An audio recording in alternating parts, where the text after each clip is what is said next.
반갑습니다. 11월 26일 수요일 큐티 스케치 시간입니다. 오늘 본문은 여호수아 9장 1절부터 15절까지의 말씀입니다. 오늘 본문은 이렇게 시작합니다.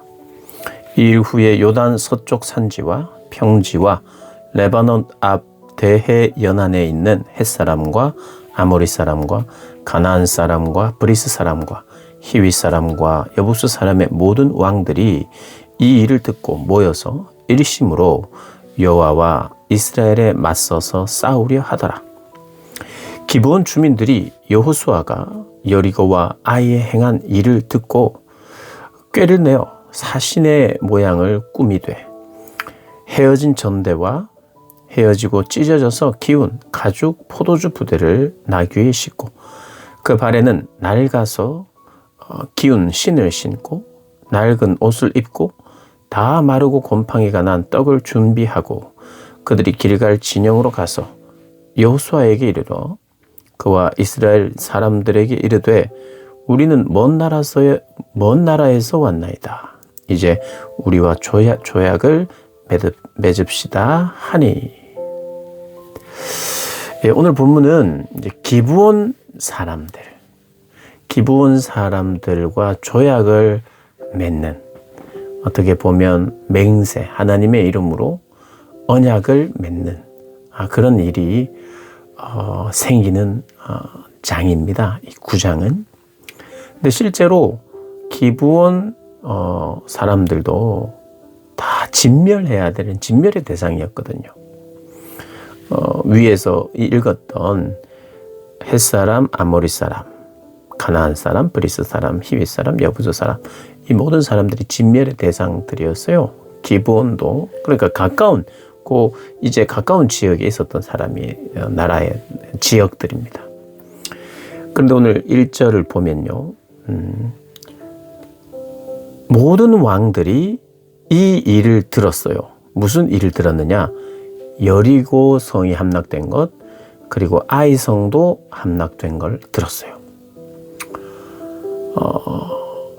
그리고 기브온 사람들도 여호수아가 여리고와 아이에 행한 일을 들었어요. 전부 다 똑같이 들었습니다. 그런데 기브온 주민들 외에 나머지 왕들과 백성들은 똘똘 뭉쳐서 하나가 되어 이 이스라엘과 전쟁을 하기로 결정을 합니다. 그러면 이 성경이요, 오늘 본문은 사실 기브온 사람들이 거짓말을 한 거거든요. 거짓말을 해서 이스라엘을 속여서 이스라엘과 약속을 하게 됩니다. 그리고 이들은 진멸을 당하지 않아요, 결과적으로. 그러면 거짓말한 이 사람들에 대해서 좀 부정적으로 기술을 해야 하는데, 오히려 긍정적이지는 않다 할지라도 대조되는 한 부류로 설명을 시작해요. 저들은 듣고, 하나님이 행하신 일을 듣고 싸우려고 했고, 힘을 합쳐서 대적하려고 했고, 동일하게 듣고 이들은 구원의 길을 모색했던 거예요. 그 일을 듣고 라합이 정탐꾼을 살려주고 그가 구원의 길을 얻었던 것처럼 기브온도 모색을 했어요. 자기들이 그러니까 라합도 사실은 멸망당했어야 될 사람이거든요. 그런데 선을 베풀었어요. 그러니 하나님이 선하신 분이잖아요.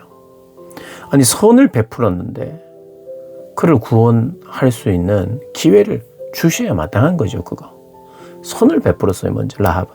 근데 기브온은 선을 베풀 기회가 없었죠. 그들이 거짓말한 것은 분명히 잘못이에요.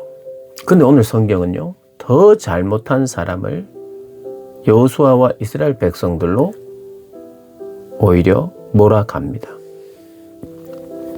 그래서 보면 기브온만 유일하게 항복의 방법으로 거짓말을 해서 화친을 맺는 것을 목표로 삼았어요. 그리고 보면 우리는 하나님의 구원이라는 게 얼마나 깊고 넓은가, 우리의 생각보다 훨씬 하나님의 그 구원의 계획과 범위가 더 넓고 포괄적이란 걸 우리는 인정을 해야 해요.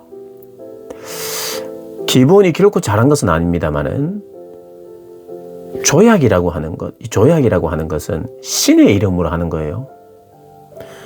그래서 오히려 기브온이 잘했다 잘못했다를 강조하지 않고 이스라엘이 잘못했고 이스라엘이 실수한 걸 강조하고 있어요. 그들의 겉모습을 보았어요. 그들의 겉모습이 낡고 그리고 곰팡이가 나는 음식을 가지고 있으니까 정말 멀리서 왔구나 하고 생각했던 거예요. 그들을 잘 살폈어야 되고 첫 번째는, 두 번째는 하나님께 기도했어야 돼요. 여쭈었어야 돼요. 하나님은 이들을 멸하라고 했거든요. 근데 정말 이 멀리 있는 이 사람들은 멸하지 않아도 되는지, 화친을 청해 왔는데 이들과는 화친을 맺어도 되는지를 하나님께 여쭈어 봤어야 돼요.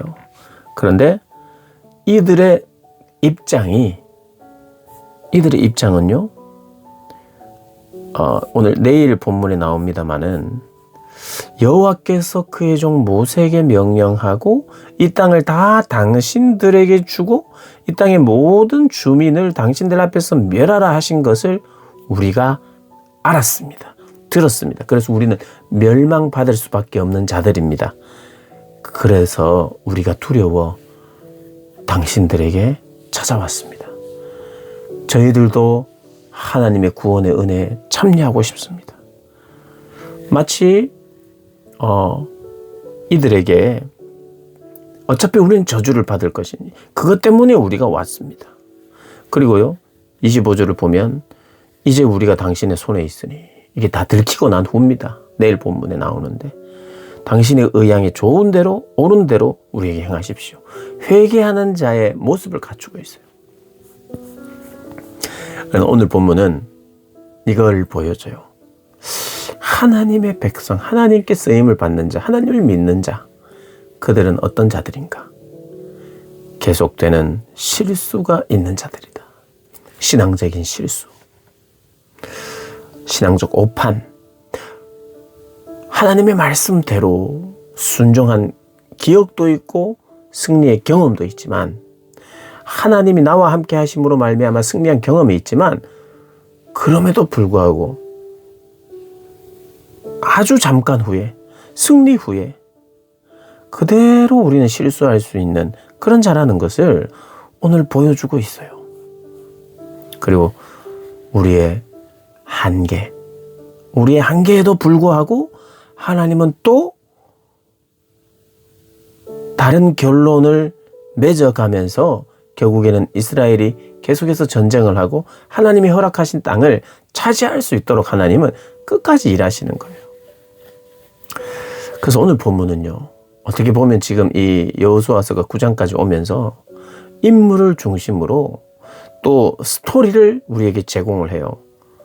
라합처럼,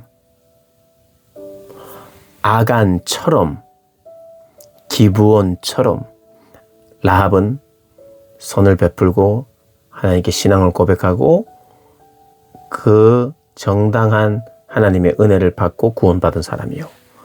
아간은 이 공동체 안에서 공동체를 무너뜨리는, 아주 하나님 보시기에 반드시 멸해야 하는 존재로, 이 내부를 거룩함을 훼손하는 자들이 어떠한 처단을 받아야 되는지, 하나님은 얼마나 이 공동체의 첫 단추와 내부적인 경건을 중요하게 생각했는지, 거룩함을 유지하는 게 얼마나 중요한지를 아간을 통해서 보여줬어요. 그리고 기브온 사람들을 통해서 이들도 구원의 기회를 찾아서 꾀를 내어서 속여서라도, 마치 야곱이 생각나는 듯해요. 야곱, 물론 야곱하고 또 모든 걸 적용할 수는 없어요. 그러나 속임이라고 하는 주제, 야곱 역시도 그랬어요. 하나님의 뜻을 향해 나아가긴 했지만 속임이라는 그런 도구로, 속임을 통해서 그가 일을 이루려 하고, 그러나 하나님은 그 속임을 선하게 보시진 않아요. 속임 때문에 일이 그르치고 속임 때문에 더 고생하지만 하나님이 그 속임도 바꾸어 내시는 분이세요. 원래는 기회가 없는 자들이었습니다. 기브온이. 하나님의 더 큰 구원의 계획 속에는 들어갔을지는 몰라도 하나님은 이미 진멸하라고 했던 사람들이에요.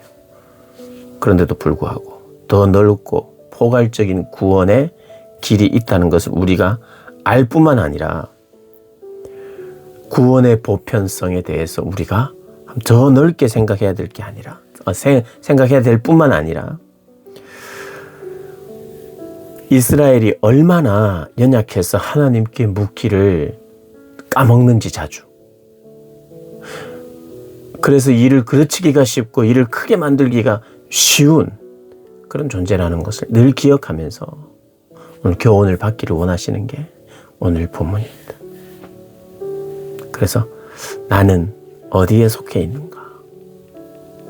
나는 이스라엘이 반복적으로 범하고 있는 이 실수, 민감하지 못함에 나도 늘 빠지지는 않는가 돌아보시면서 늘 민감하게 깨어서 승리 후에도 하나님을 바라고 찾고 겸손하게 하나님을 의지하는 저와 여러분 되시기를 주님의 이름으로 축복합니다.